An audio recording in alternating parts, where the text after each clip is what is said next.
Zork 3. Last of the original Zork trilogy. This was released in 1982 initially, back in the days of 5 1/4 floppy disks.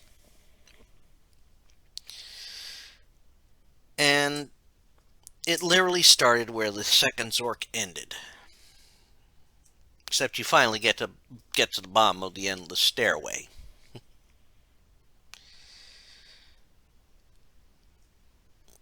And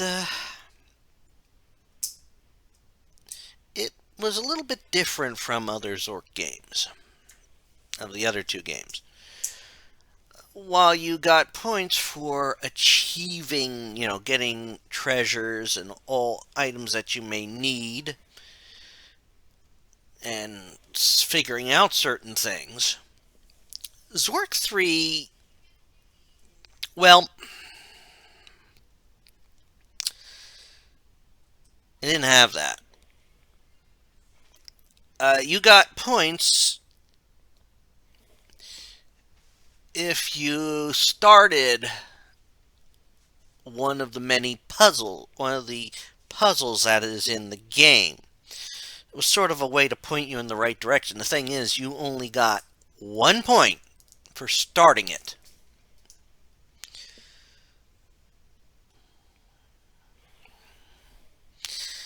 And I guess this is to meld in with the main enemy of the game, who is the Dungeon Master.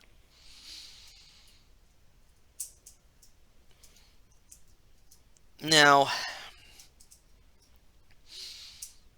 if you heard my retrospective on Zork 0, seen my playthrough of Zork 0, this is who your protagonist in Zork 0 eventually becomes.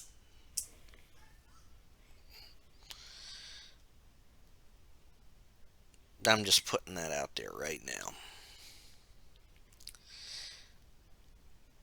Now, the Dungeon Master will show up in many forms. In fact, he is testing you. As your end goal for this title is to find, defeat, or dethrone, or better to say dethrone, and become the new Dungeon Master. Although, I don't think you ever really knew that due to the packaging of the game. I mean, what's the point of a text adventure if you know the outcome already? Although I could say that didn't stop the Infocom from making a game based off Hitchhiker's Guide to the Galaxy. But that's another story altogether. Well, it does still have some of the puzzles that the Zork franchise is known for. In trying to figure out the maze of an area in which you do not know how to map it out, or you could go north and then then when you get to the next area to get to where you were, you would have to go southeast.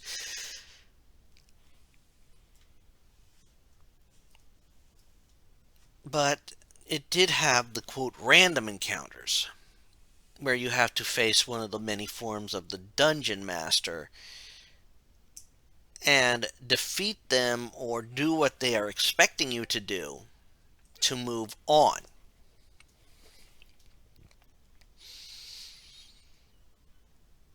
And this is where a negative for this point system is. You can literally get the points for starting the tasks, utterly fail at completing them, but you'll still have the max score of the game. I don't know if they were trying to do a point to push you in the right direction. Oh, I got a point. I must be doing something right. But you don't necessarily have the right clues or so to move along. For example, one achievement involves you traveling in time. And so when you set the timer to travel in time, or set the dial, you could go to the completely wrong year and get a point.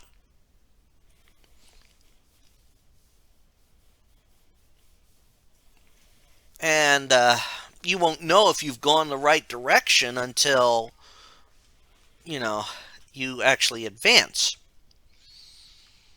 So, this is, I have to say, that was a drawback for it.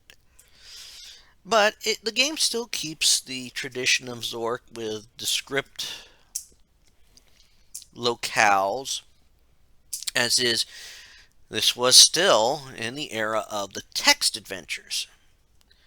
Graphic adventures hadn't started yet, because they didn't have enough necessary room for some of it, I guess, on your meager memory space. But you advance by solving the puzzles, getting what you need to become the dungeon master. And when you eventually find his lair, you enter, challenge him, beat him, command him, and then you can actually become you become the dungeon master. Now, I gotta say one thing for this was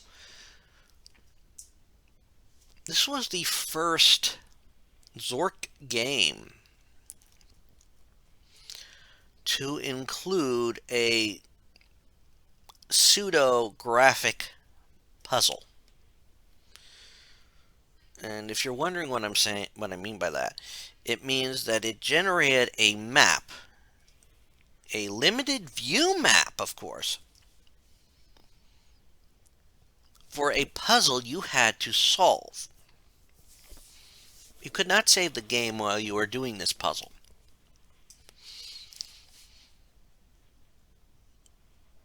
But it involved a 3D maze.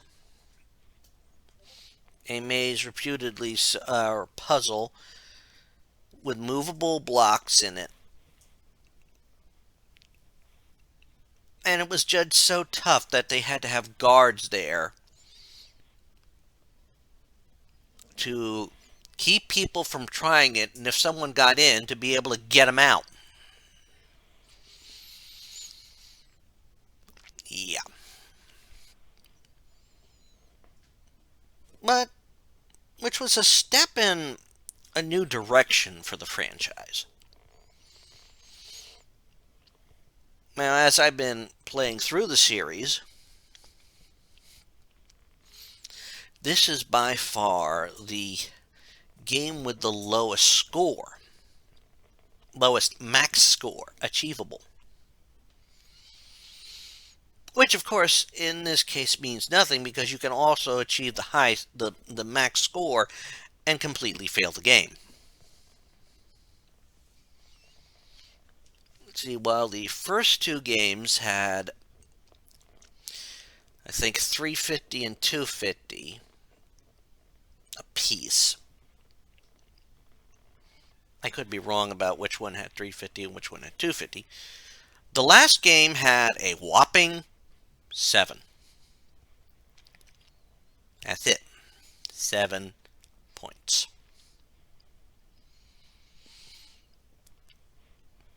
No quote, points for achieving or solving a puzzle. No points for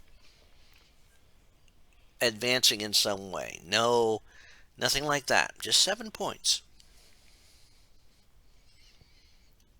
Which kind of defeats the whole scoring system in that one. I mean, if they were going to go with the points leading you in the right direction, They should have made it more, you know, more obvious that you're doing something right. Because in those days, it was always a bit of hunting, trial and error.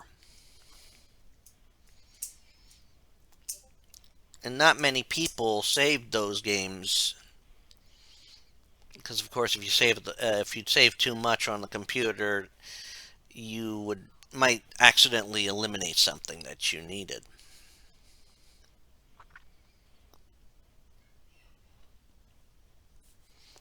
So, it's aside from the scoring, I really have to say that in the end, it was a good ending to the trilogy.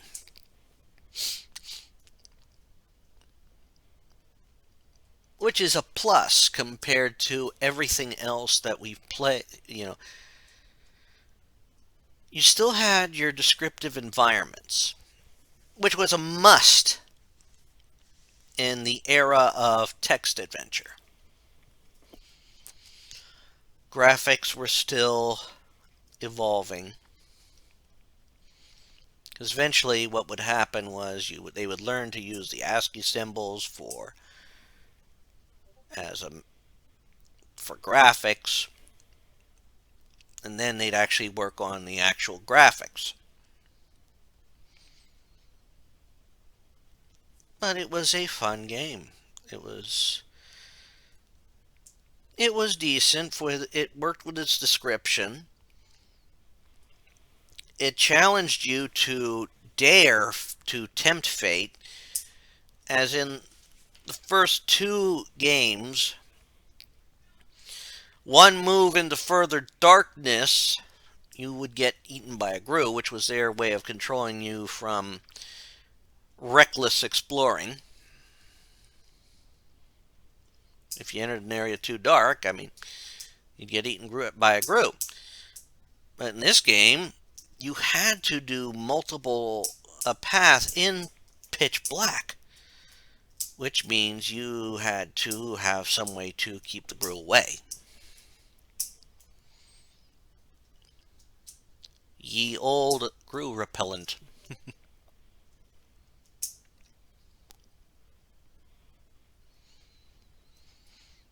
And eventually you are successful. Of course, with certain maze-like areas, they keep things by keeping it very non-descriptive. You still have your other things that can act as a clue, and they do have some random encounters.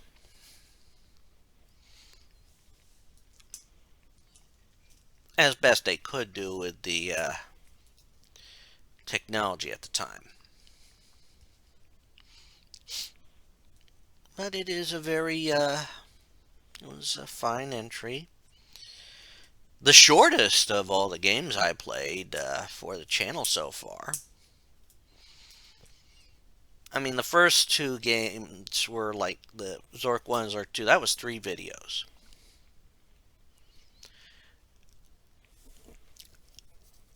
And some other games I have on there are like 2 videos. A game like Monstrum is a game you play. It's set to have a short time limit, but it could also take a while if you don't know what you're doing or really having bad luck. This one I did in 2 videos, which was surprising. But that's all I'm going to say about Zork 3. Probably when I return to talking about the Zork series, it'll be after I finish Zork Nemesis. But that's still some time off, it seems. As always, this is Rich Kale here on YouTube, and I hope you've enjoyed me talking about Zork 3. I invite you to check out the playthrough. It's only 2 videos, but it's worth the time. I guess. But please enjoy, please subscribe, give this video a like, I greatly appreciate it. Have fun all.